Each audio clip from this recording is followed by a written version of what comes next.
A volcano on the equator in the Pacific Ocean. And on its very rim, among the lava boulders, life. A giant tortoise.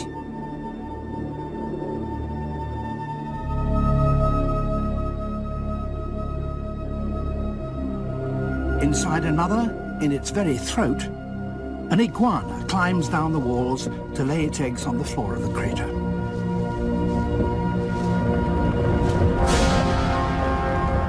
Yet this is one of the most active volcanoes on Earth.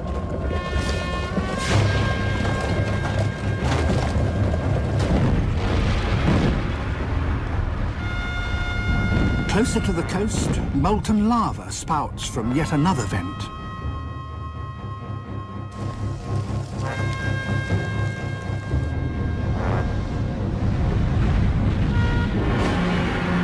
And here, alongside a lava flow, lives another iguana. Like creatures from some creation myth, these reptiles manage astonishingly to live among the fires that build the Earth.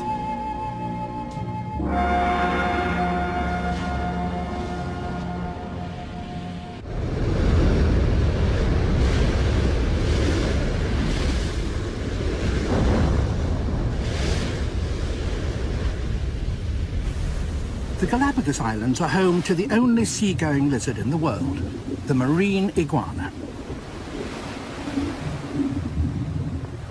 In spite of the crashing surf, the iguanas manage to graze on lush growths of marine algae that flourish around the coasts. After an hour or so in the sea, these lizards have to come to land to warm up again in the sun.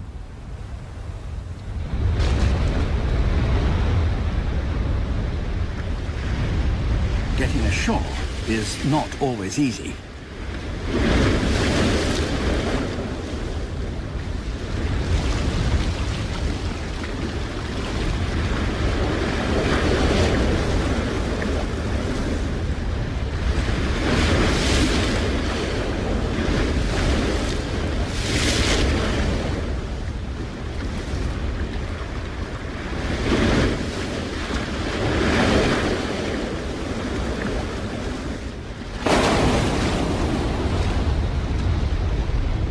This is the coast of Fernandina, the most westerly and the newest of the Galapagos Islands, and home to the biggest concentration of marine iguanas.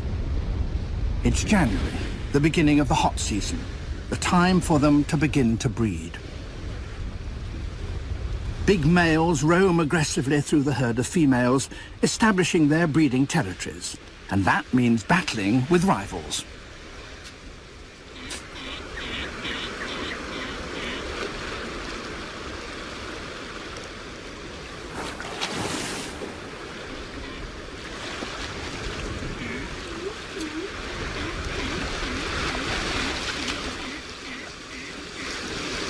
Shaking the head is a challenge, and one that has to be met.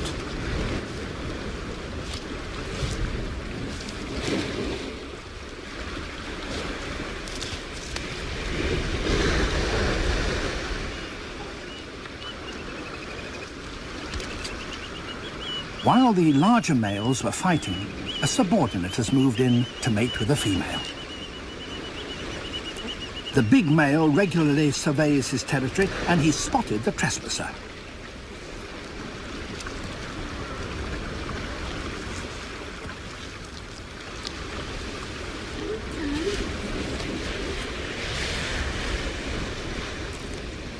This cannot be allowed.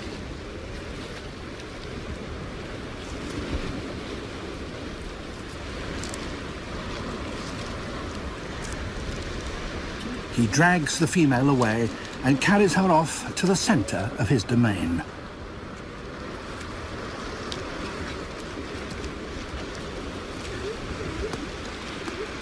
Once the female receives his sperm, she will become unreceptive and will not mate again this year.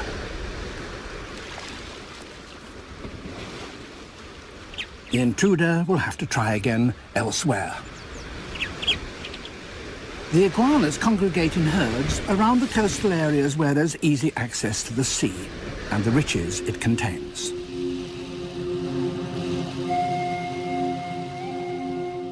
There are 15 main islands in the Galapagos archipelago.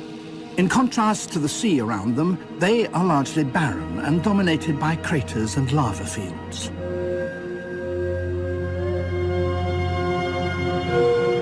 All over the last 5 million years have been built by volcanoes erupting from cracks in the Earth's crust, deep below on the floor of the ocean, a process that still continues today.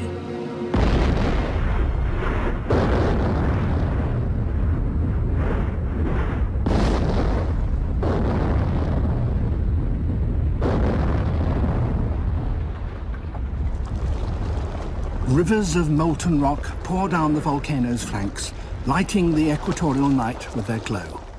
Nothing can stand in their path as they flow inexorably downhill into the sea.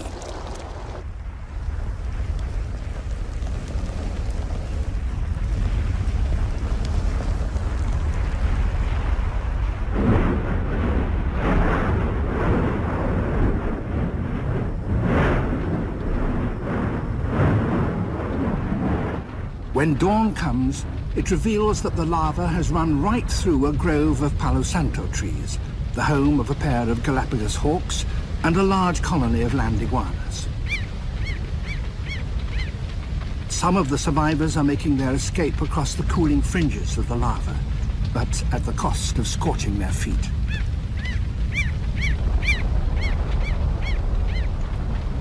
Others were not so lucky.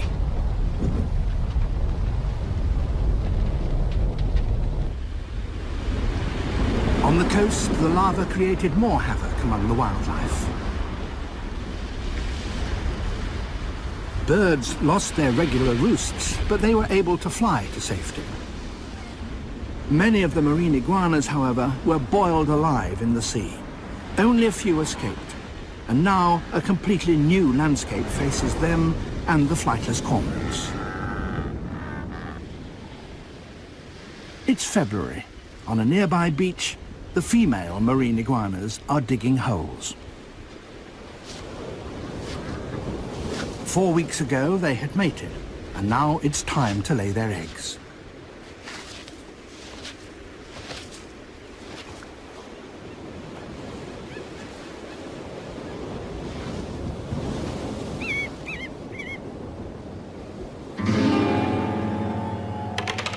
Hawks have appeared in the mangroves beside the beach. The arrival of the hawks has not gone unnoticed. Out on the beach, the females are exposed and exhausted from digging. It's time for them to leave.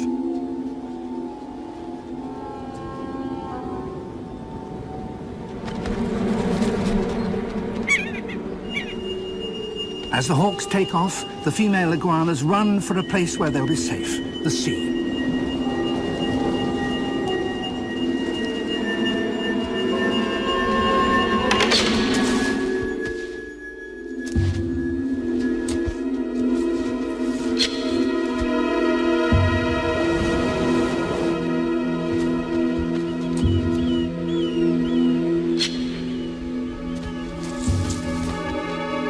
The hawk may have tackled too heavy a victim.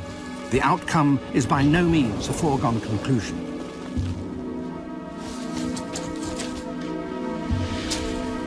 The female will still have a chance if only she can get to the water.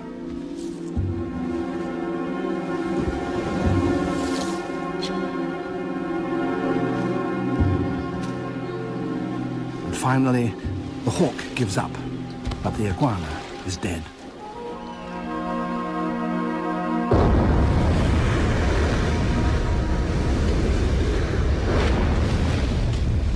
The males, being bigger, are usually safe from attack and have been basking in the sun before going into the water.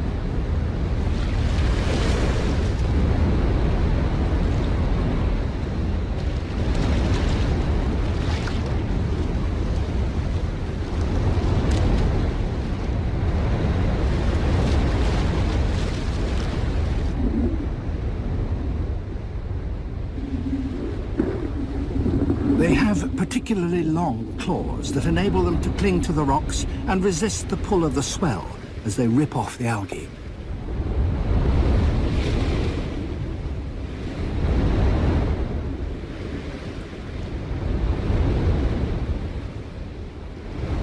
Although these are air-breathing animals, they regularly remain underwater for 10 minutes at a time. But they seldom stay out at sea for longer than an hour, because they get chilled and lose their energy.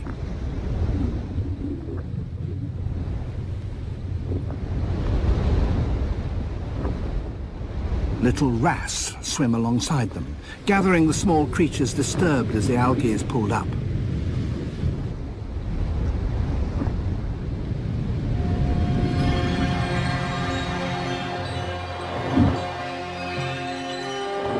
Schools of baitfish have appeared. They are pursued by sea lions, descendants from immigrants that came down from California in the distant past. Sea lions, like iguanas, are air breathers. But being mammals, they generate their own body heat, and so they're able to spend long hours in the water.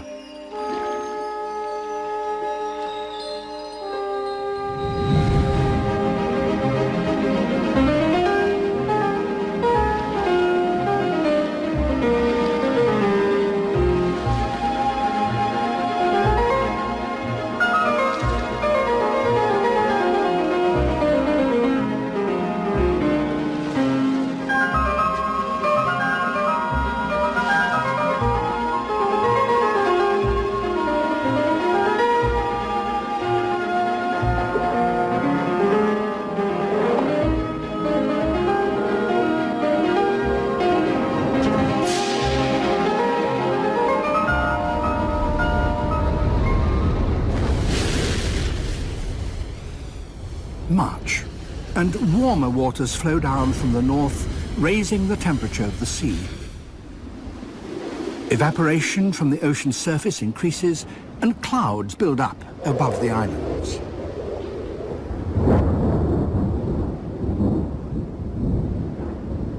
Soon, there will be rain.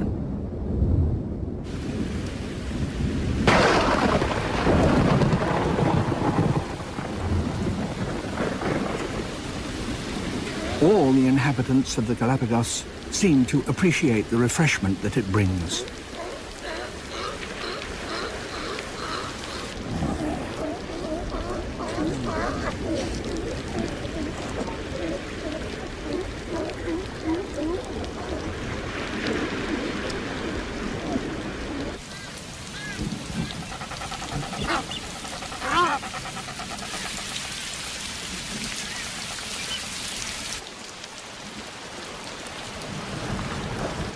For the land iguanas, inland from the coast, it brings the rare chance of a drink.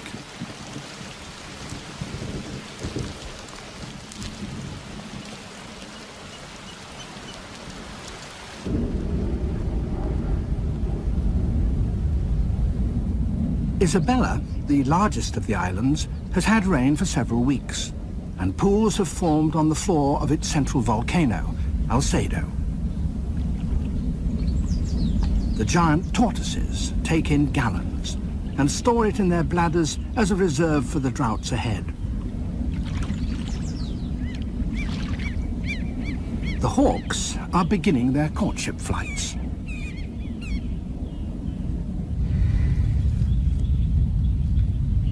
The tortoises, too, after feasting on the newly sprung grass, will soon begin their mating.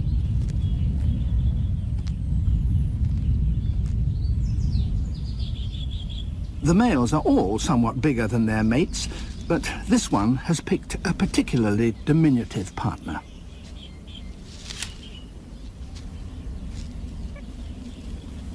A young hawk seems baffled by these heaving boulders.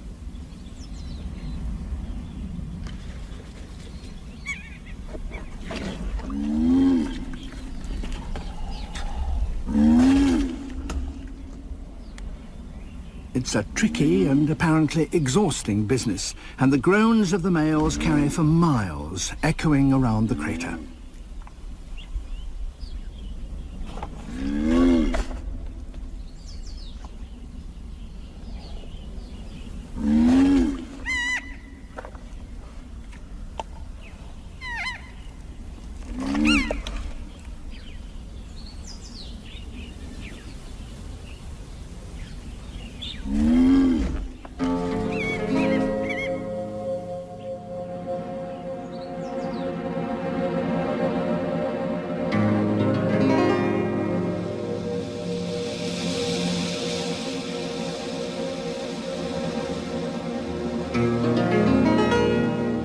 Alcedo is only one of 6 large volcanoes on the island of Isabela. Each has its own population of tortoises that, being separated by barren fields of lava, have, in isolation, evolved their own individual characters. Fernandina, west of Isabela, once had tortoises too, but none survive there today. It is, however, a stronghold of the marine iguanas, and the eggs they laid on the beach, warmed by the sun, are now hatching.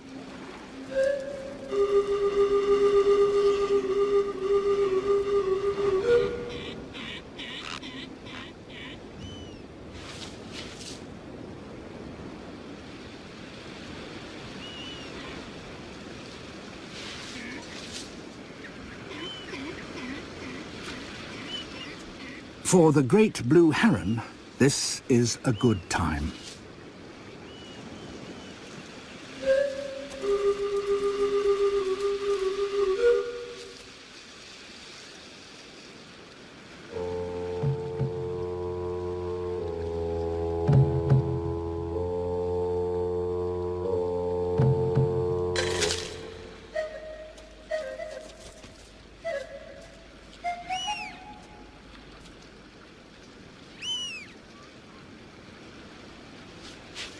For the hatchlings, there is 100 meters of open sand to cross before they reach the safety of the water. Herons are not the only enemy they have to face. Galapagos snakes don't kill their victims with venom, they squeeze them to death.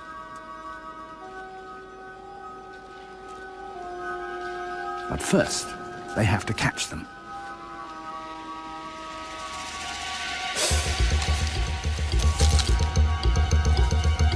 In order to reach the sea, some young iguanas must first cross an old lava flow.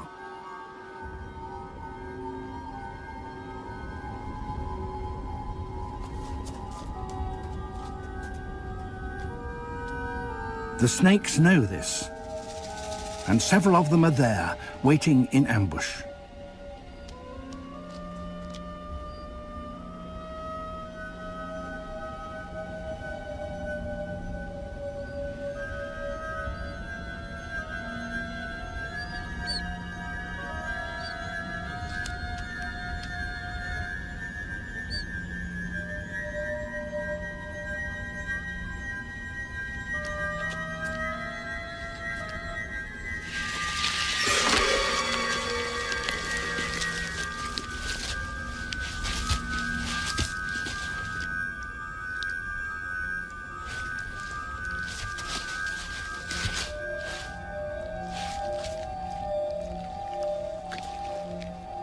The snake can unhinge its lower jaw and engulf prey that is stouter than itself. Death comes to the young iguana from suffocation.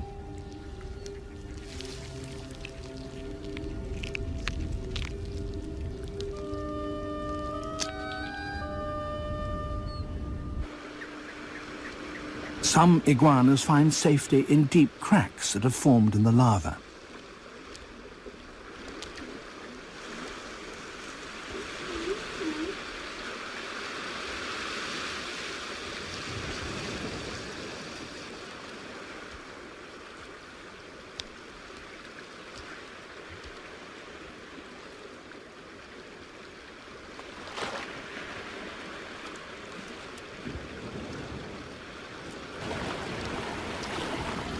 That crack was just not narrow enough.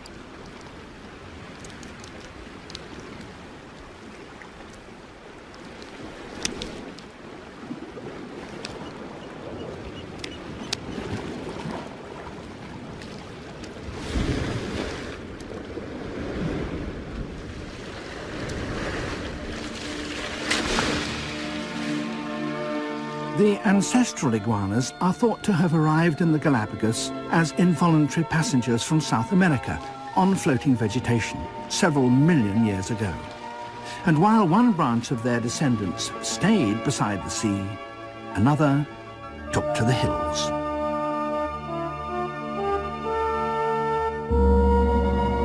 In patches of vegetation on the lower slopes of Fernandina, the land iguanas are now gathering to breed. Each male has dug a number of burrows, and the females come to inspect them. Her nod, however, is an aggressive no rather than a submissive yes. But he persists.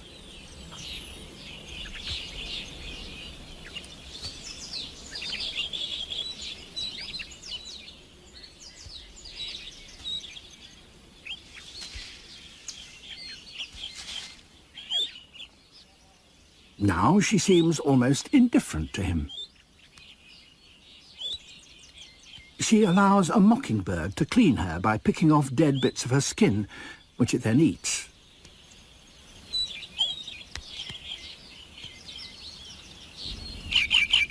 She makes a meal from one of the plants growing on the male's land.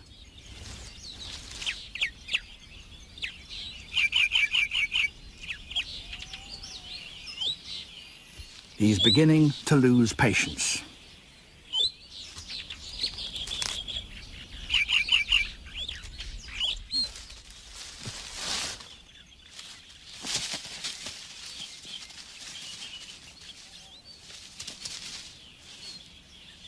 This is not the place to mate. It's better to take her to the center of his territory, where he is least likely to be interrupted.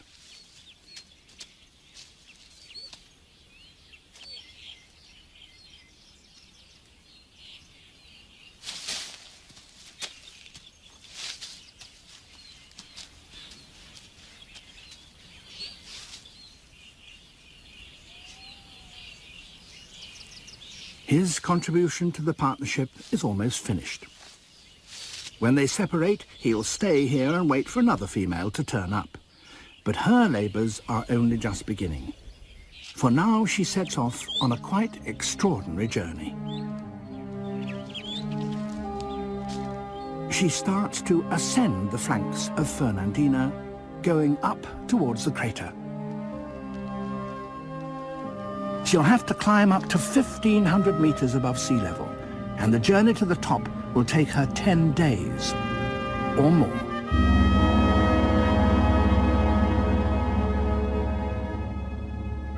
Close to the rim of the crater, steam spouts from fumaroles, and this keeps the ash warm and moist, the perfect place for a reptile to leave her eggs.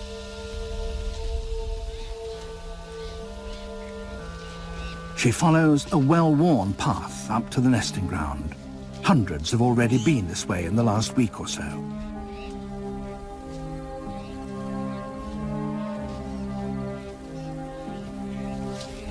Suitable ground is limited, and much of it already occupied.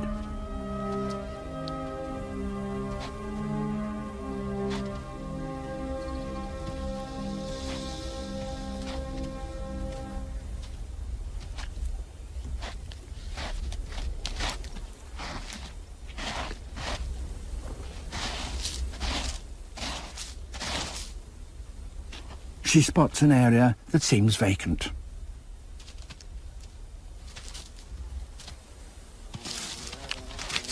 But it's not.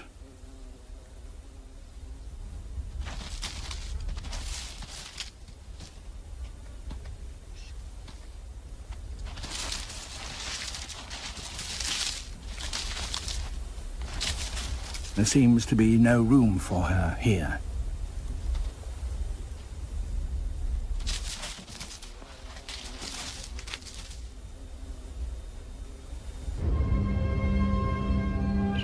The sun is beginning to set.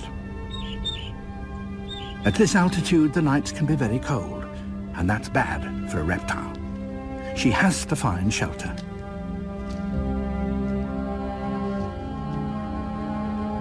A small cave, just the place. Others are already inside, but nonetheless, she's allowed in.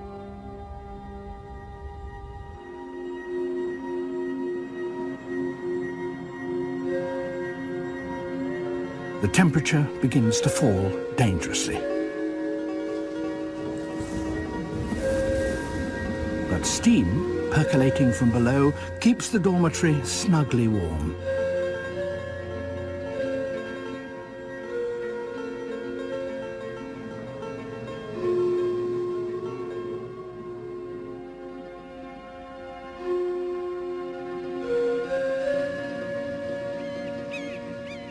In the cool morning air, steam swirls upwards, heated by the magma chambers below. But the nesting ground is fully occupied. She and other latecomers have to move on. There's only one place to go now, over the lip of the crater and down into it. Fernandina crater is immense. Eruptions emptied the lava chamber deep below, and the top of the mountain collapsed, forming this huge caldera. No one knows when it will explode again.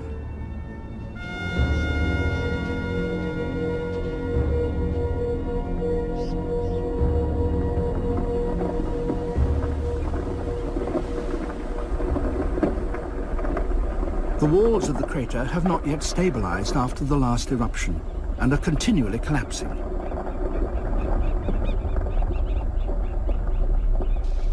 She and her companions start on what seems to be a suicidal journey. They descend into the crater.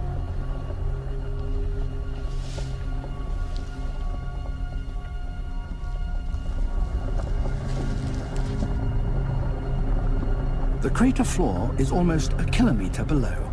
The walls are steep and dangerously unstable.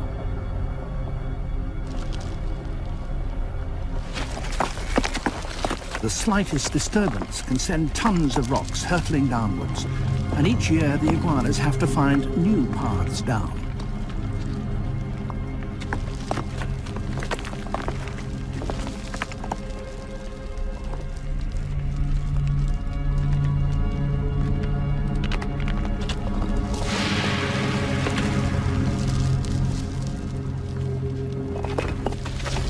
Many of the migrants are killed each year, but still they come.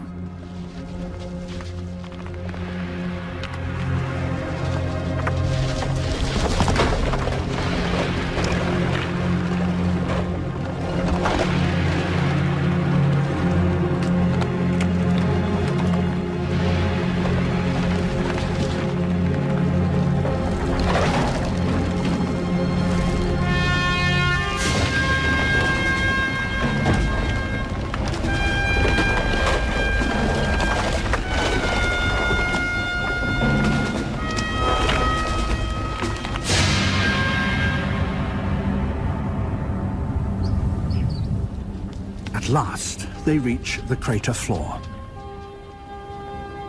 Ash lies thickly here. In some areas, steam from below keeps it warm, and there, just below the surface, it's a constant 30 degrees centigrade, the perfect temperature to incubate iguana eggs.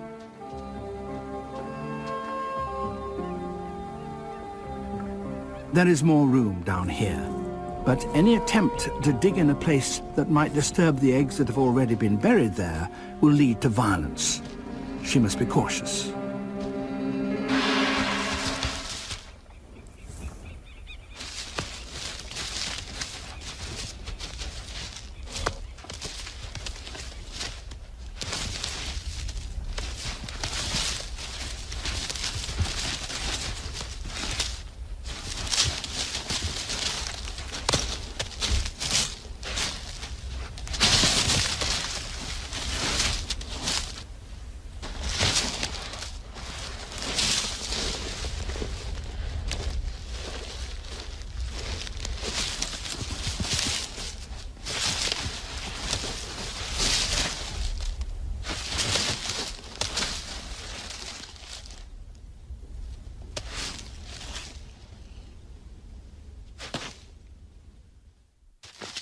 A place of her own at last.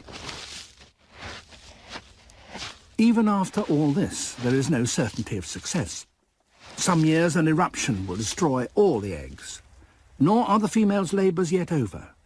They still have to climb out of the crater and trek 10 kilometres down the volcano back to their home grounds.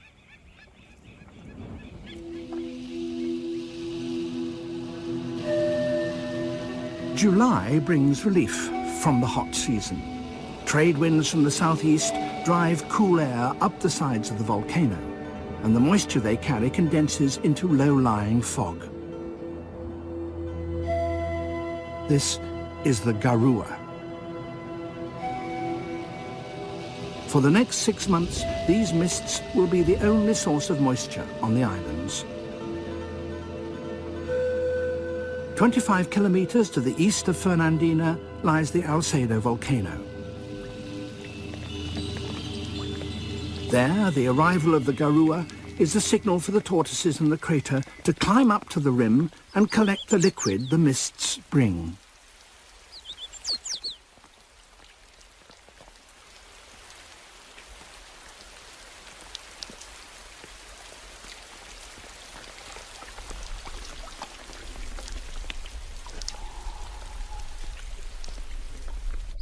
There are several kinds of birds up here.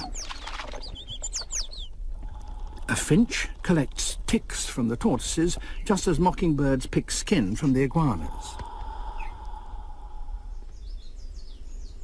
And the tortoises invite them to do so by adopting a special posture, so that the birds can reach every possible part of their skin.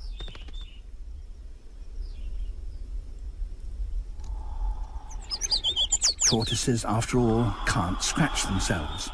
Neither can they clean their nostrils, so this arrangement suits both parties.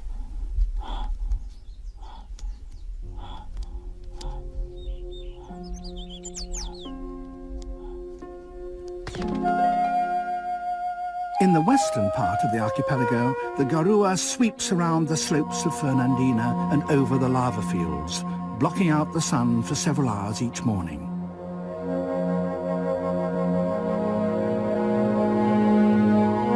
As the mists burn off, the marine iguanas begin their daily trip down the beach to the sea.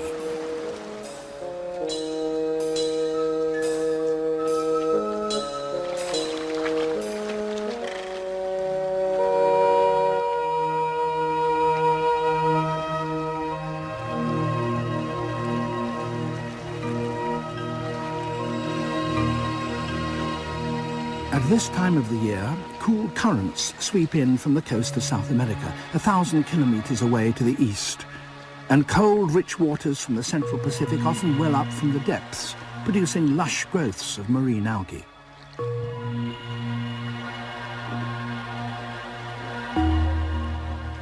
The algae grow with phenomenal speed, and they need to, for along this stretch of coast live tens of thousands of marine iguanas.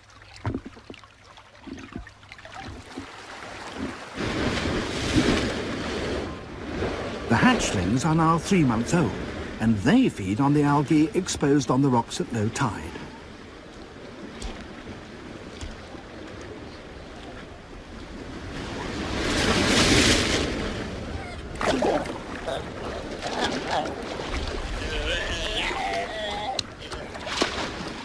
Sea lion pups of around the same age don't go out to sea either. They stay in the shallows, playing boisterously with one another. And not only with one another. For them, an iguana seems to be yet another toy.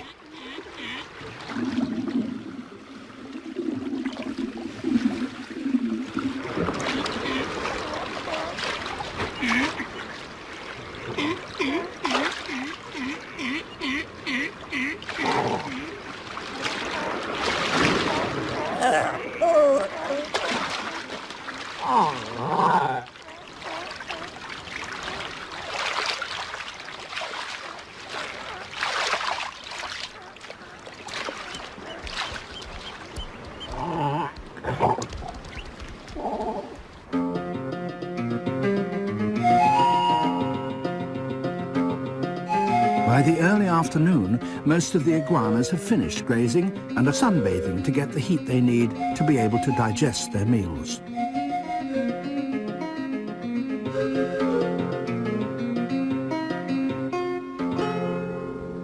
Some of the hatchlings stay together on their own patch of the beach, but others mingle with the adults. And that is the safer place to be. The hawk won't tackle a full-grown male iguana. It's too big and powerful. A young hatchling, however, is a different matter.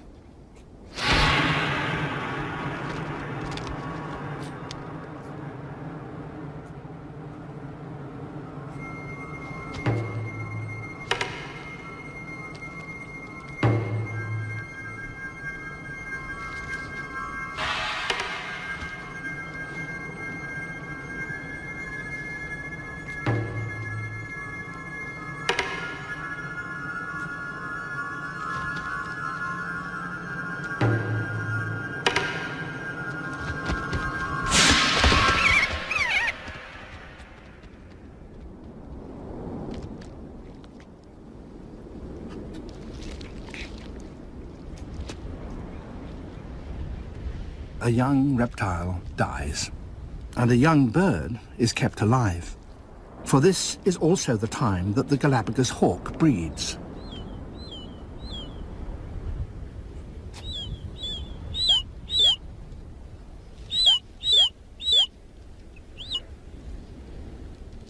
There are 2 chicks in the nest. The bigger one is always fed first. Only when it is satisfied will the smaller one get any food. But this year has been a good one for the iguanas, so there's plenty of food for both chicks.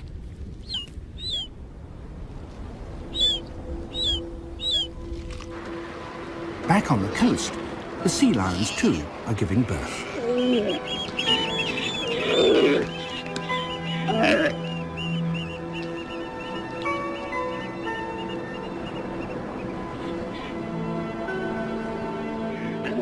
The mother tears away the birth membranes so that her baby can get its first breath of air.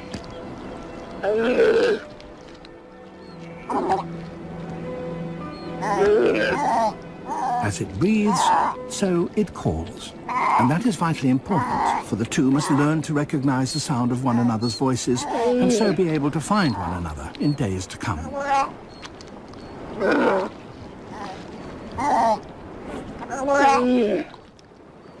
The sea lion's afterbirth is high-grade protein, and both crabs and iguanas are quick to claim it.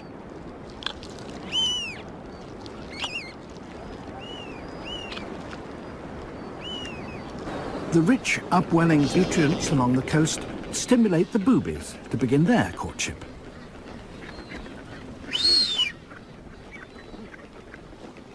A blue-footed booby needs to show it.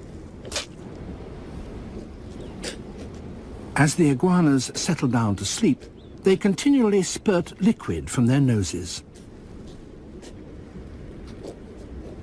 This is a salty fluid that drains into their nostrils from special glands that excrete the salt they take in with their meals of seaweed. The sun begins to sink. The day cools, and the iguanas cluster together to keep warm. During the night, the garua rolls in across the summit of Fernandina. At dawn, mist clings to the coast because of the continued presence of cold waters. It's a signal for the penguins to gather and court.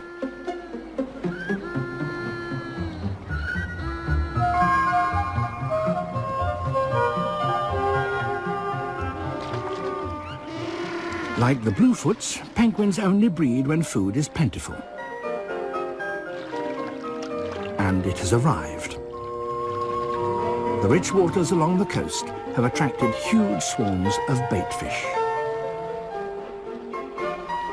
Penguins love baitfish.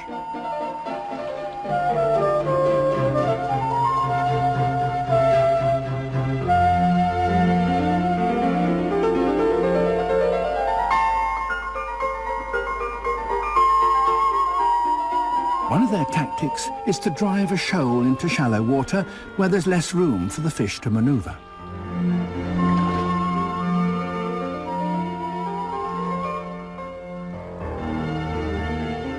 Forced near the surface, others can dive in from above.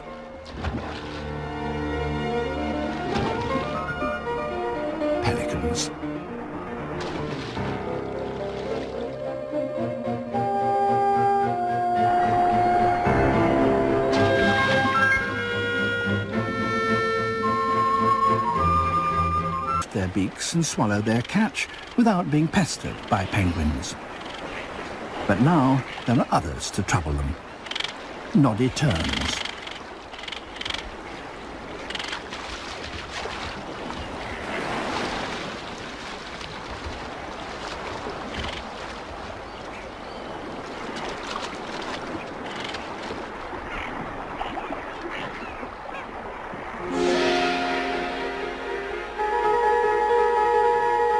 The bluefoots can fish much farther out to sea. They often detect the presence of a shoal near the surface by the activities of dolphins, who are searching for the same thing.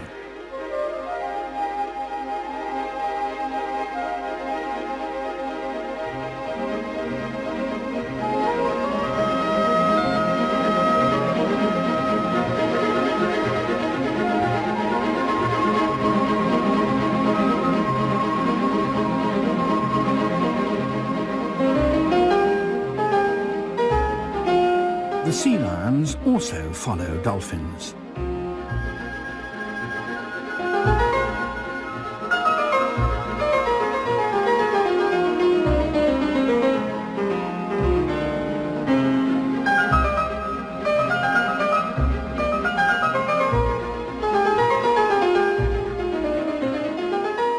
And when at last the prize is discovered, there's a frenzy of feeding. Harried from below by dolphins and sea lions, the shoal rises towards the surface and gives the bluefoots their chance.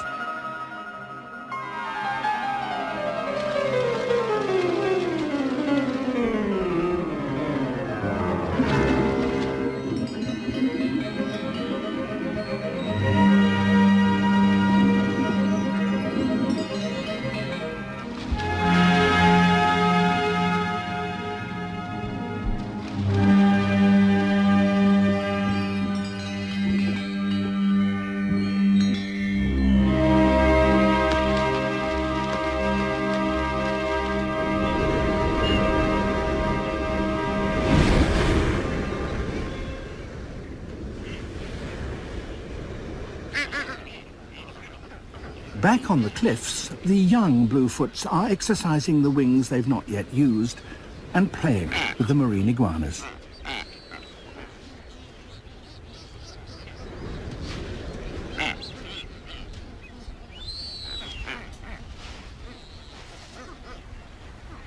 Such activities all help to develop the young boobies' skills of manipulation and build up their wing muscles in preparation for the time when they too will need to catch fish.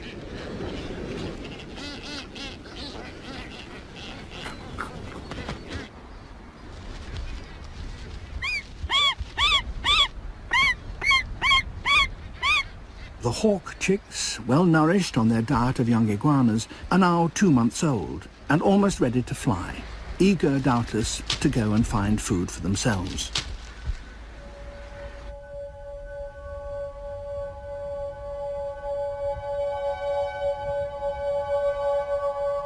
Last year's broods of hawks gather from all around the island and demonstrate their competence in the air above the summit of Fernandina.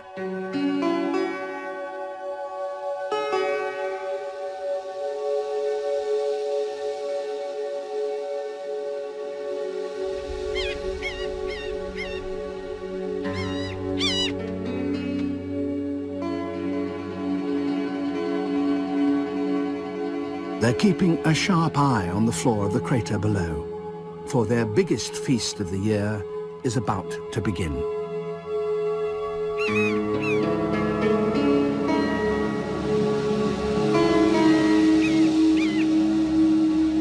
It's now October, 100 days since the female land iguanas were here laying their eggs. Those should now be on the verge of hatching.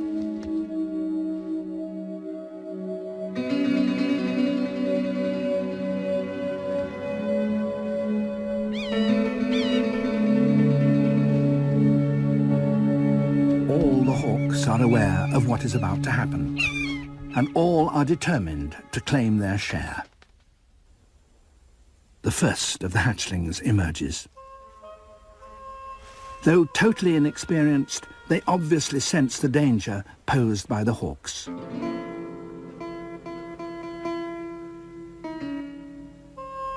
The eggs in each clutch hatch almost simultaneously, and the youngsters will stand a better chance if they all run for cover together.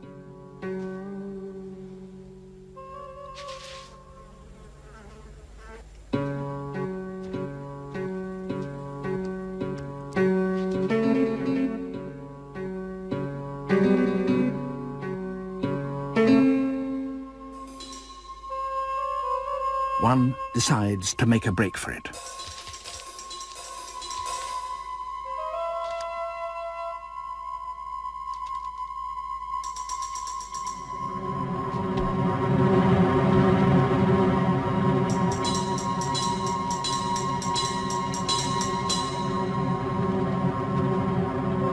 The others see that the attention of the hawks has been diverted.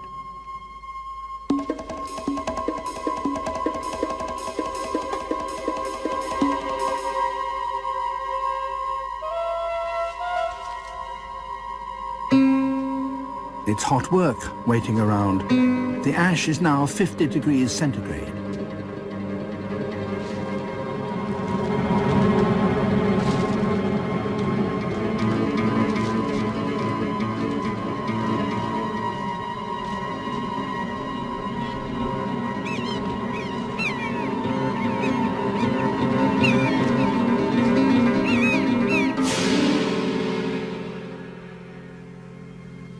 There are just too many Talons around to escape them all.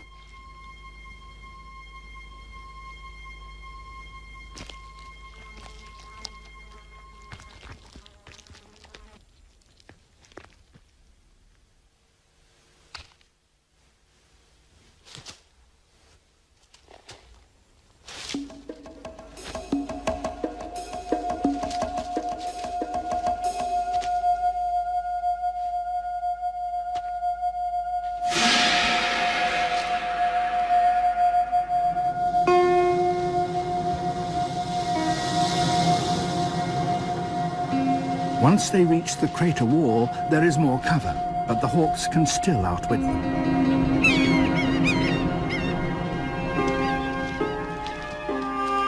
They're only 6 inches long, they've not yet fed, and are dependent for their energy entirely on the little yolk that remains in their belly. And they still have to climb a crater wall 1,000 meters high.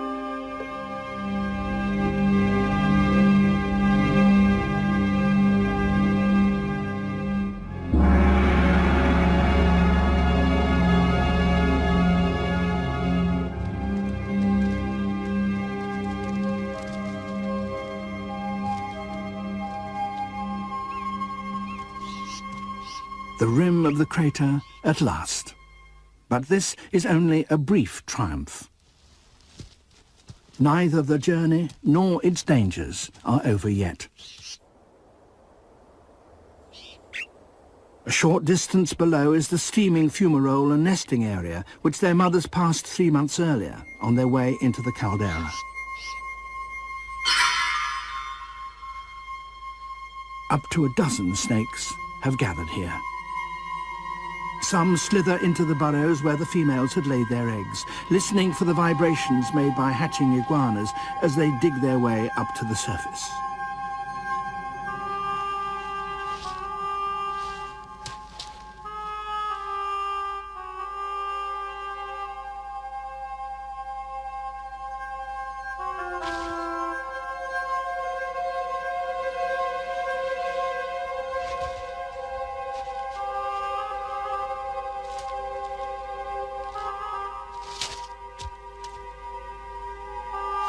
The hatchlings can outrun the snakes if they get a reasonable start.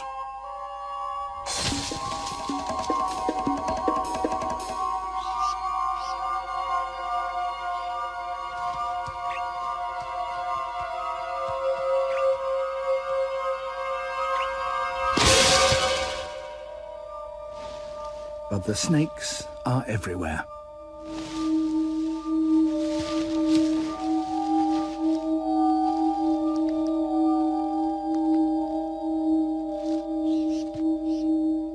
Those few that make their escape climb up a plant or a boulder every now and then to get a better view of the way ahead. There is a long way to go yet. Their final destination is the vegetated slopes of the volcano 1,300 meters below. Down on the coast, their cousins, the young marine iguanas, are now 6 months old and increasingly confident as they graze among the waves.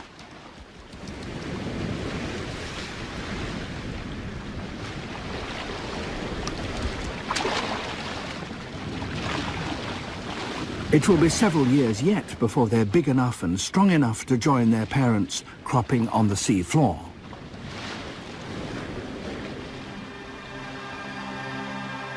The reptiles of the Galapagos live in an isolated world.